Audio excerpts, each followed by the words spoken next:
other categories of shock that we're going to talk about is obstructive shock. So what is obstructive shock? Obstructive shock is anything that's impeding blood pressure. It's blocking the blood from being pumped. Now, it could be a couple of different things.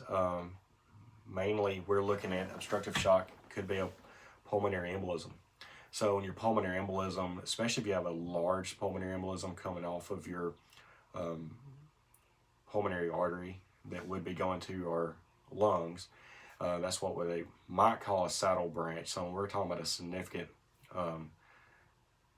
blockage in that artery. So if we block the blood flow to our lungs from our right ventricle, then we have no blood return back to our left side of the heart to be pumped to the body. So obviously that would cause a decrease in blood pressure and decrease in perfusion.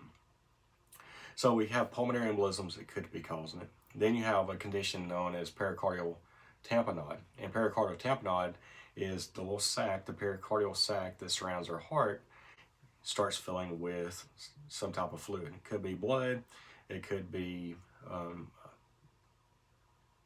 infection, could be multiple things. But if we have a pericardial tamponade, and the larger, and our pericardial sac is pretty stiff, fibrous sac. It does not expand a whole lot. The sac starts filling between the heart and the pericardial sac. And so that sac's only going to swell so long before, and if that swelling continues inside of that pericardial sac, it puts pressure on the heart. So if we start putting pressure on the heart, our heart does not pump effectively. So we reduce stroke volume, and reduce stroke volume, reduce cardiac output. You reduce cardiac output, you drop blood pressure. Another component of obstructive shock is a pneumothorax, or a tension pneumothorax. So a pneumothorax is in our chest wall. We have the parietal and visceral pleura. Parietal pleura line the inside of our ribs. Our visceral pleura line the lungs.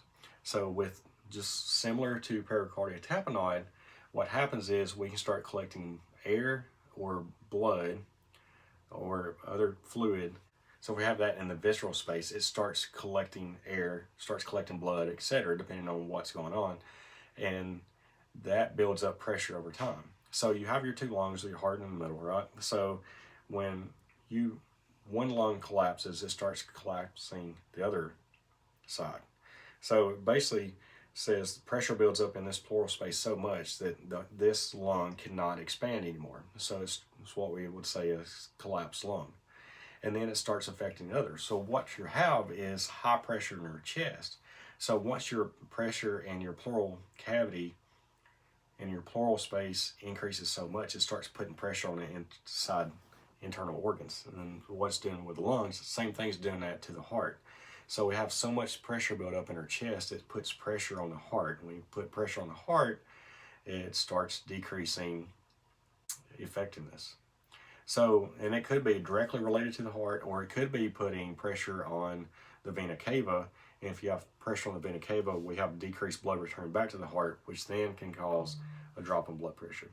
So basically, obstructive shock is anything obstructing blood from being pumped. Now, it could be obstructing the pump itself, the heart.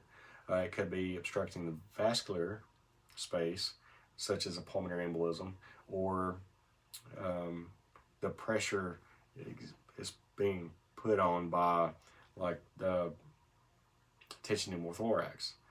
And also that may be impeding the blood flow, blood return back to the heart, and all those are conditions for obstructive shock.